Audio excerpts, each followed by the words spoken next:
Здравствуйте, ребята! Сәлеметсіздер балалар. Дәптерімізді ашамыз. Бүгінгі күнді жазамыз, балалар. Мамырдың 18-і сынып жұмысы. Тема нашего урока сегодняшнего 9 мамыр жеңіс күні. 9 мая День Победы. Біздің мереке наша праздник. 9 мамыр, ребята, знаем, да? День нашей победы в Великой Отечественной войны. Дальше 1 мая это День детей, да? День защиты детей, международный праздник. Значит, сегодня мы будем говорить с вами об этом. Следующее. Дәптерімізді ашайық, сөздік дәптерді, жаңа сөздерді жазайық, балалар.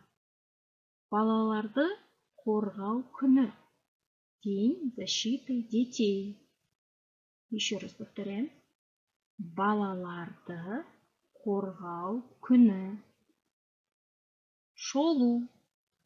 Обзор. Шолу. Обзор. Шеңбері. Круг. Шеңбері. Круг. Жауынгер. Воин.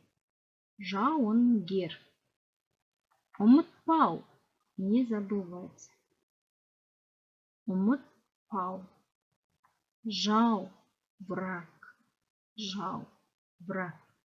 Жеңіс. Победа. Так, ребята, внимательно все слова без ошибок записали в тетрадь словаря. И в рабочем тетради составляем словосочетание, да?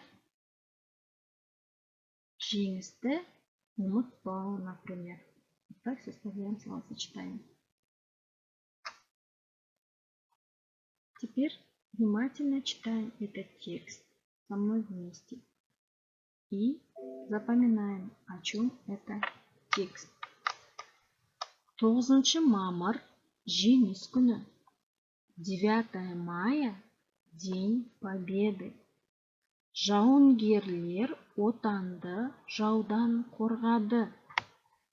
Воины защитили родину от врага. Жаудан қорғады, от врага.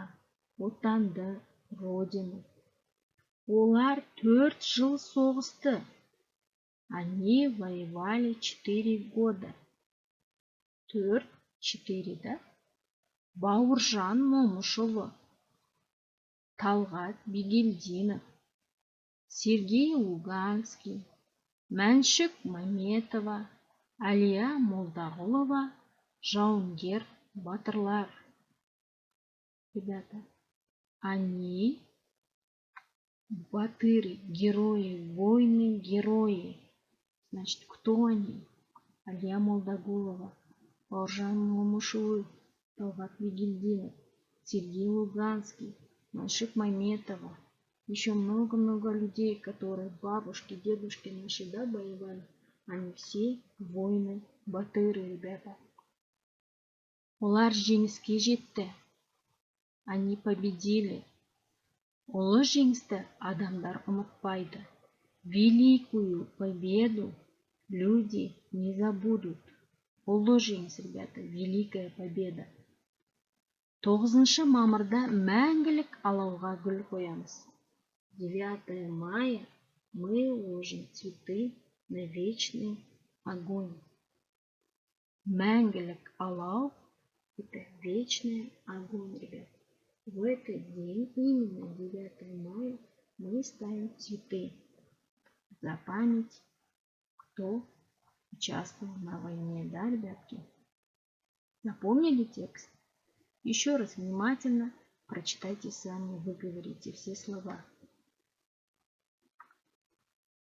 Этот текст был про 9 мая, ребята. Следующий про 1 июня. Тоже читаем текст, внимательно за мной повторяем. 1 маусым балаларды қорғау күні. 1 июня День защиты детей. Бұл біздің мереке. Это наш праздник. Мерекеде мені ата-анам, туыстарым құттықтайды. В этот праздник меня поздравляют мама с папой и родственники. Туыстарым — это родственники, ребята. Отбасымызбен саябаққа барамыз. Мы с семьей идем в парк. Саябақ, парк. Біз шолу шеңберіне отырамыз. Мы идем в парк. Да, говорит, шоу это что было? Круг, да? Мы идем в круг праздника. Следующее задание, ребятки. Теперь письменное задание. Письменное задание, ребята. Смотрите, надо ставить нужные слова. Мерекеде меня ата-анам. Праздник меня папа и мама. Что делают они? Парк? Сидим или поздравляют? Ставим нужное слово и переписываем. Хорошо? Отбасымызбен барамыз. Мы с семьей идем. Куда? Идем отсюда. Біз шолу шеңберіне что делаем? Мы в круг что делаем? Вот ставим, да, нужное слово. Переписываем красиво. Запоминаем. Следующее задание, ребята. Используя нужные слова, надо составить предложение. Вот нужные слова надо составить 3 предложения. Үш сөйлем құра. Балаларды қорғау күні. День защиты детей. Мереке. Праздник. Құттықтайды. Поздравляют. Ұнайды. Нравится. Саябақ. Парк. С этими словами, ребята, составляем 3 предложения.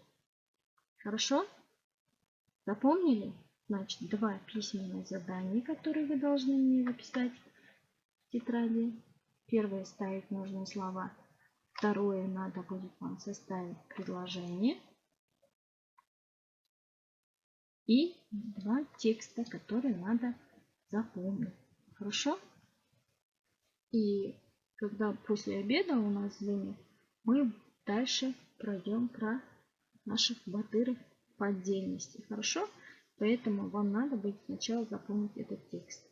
Домашнее задание — выучить новые слова, запомнить 2 текста и прописать вот эти 2 упражнения в тетради. Все, ребятки, это сегодняшний урок. Завтра продолжим дальше в зоне. Сау болыңдар, балалар!